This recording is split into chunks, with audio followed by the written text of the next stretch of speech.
അഭിനയിക്കാൻ അറിയുന്നവരാണ് ജീവിതത്തിൽ വിജയിക്കുക. സ്നേഹിക്കാൻ അറിയുന്നവര് തോറ്റുപോയിട്ടേ ഉള്ളൂ. ഈ വീഡിയോ മനുഷ്യരായ നമുക്കൊരു പാഠമാണ്. ഈ 3 പക്ഷികളെ മനുഷ്യരോട് നമുക്കൊന്ന് തുല്യരാക്കി നോക്കാം. ആദ്യം ഒരാൾ വന്നു. അദ്ദേഹം ചുറ്റിനും ഒന്ന് നോക്കിപ്പോയി. ശ്വാസം കിട്ടാതെ പിടയുന്ന അതിന്റെ വേദന ഇയാൾക്ക് അറിയുമോ ആവോ. രണ്ടാമതൊരു മനുഷ്യൻ വന്നു. സഹായിക്കണമെന്നുണ്ട്, എന്നാലും ഒന്നും തലോടിപ്പോയി. മൂന്നാമതൊരു കൊക്കു മനുഷ്യൻ വന്നു.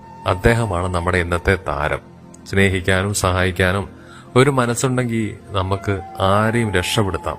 നമ്മുടെ മനോഹരമായ ജീവിതത്തിൽ നമുക്ക് എന്തെങ്കിലും സഹായിക്കാൻ പറ്റുമോ എന്നുള്ള കാര്യത്തിലാണ് നമ്മൾ നോക്കേണ്ടത്.